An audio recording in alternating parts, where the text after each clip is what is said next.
سلام دوستان عزیز، امیدوارم که همه شما صحت و سلامت. خب امروز در شهر بختر به خاطر ماه شریف رمضان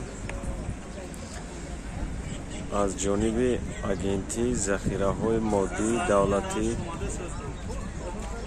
نزد حکومت جمهوری تاجیکستان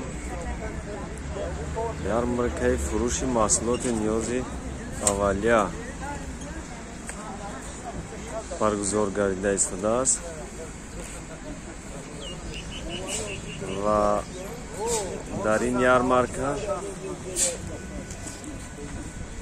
хеле ки дида истодаед орди нави якум 290 сомонӣ, орди нави дуюм 260 сомонӣ, равған 1 килограммаш 24 сомонӣ, шакар 10 сомонӣ ва макарон 7 сомонӣ.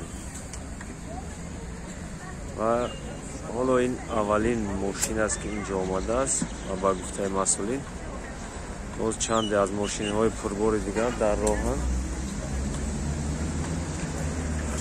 ва сокинон низ оҳиста оҳиста ҷамъ шуда истодаанд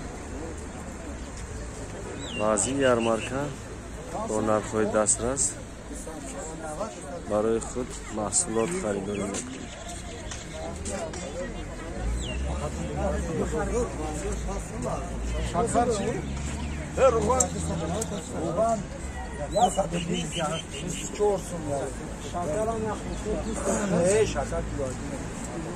Şakrat kilosan?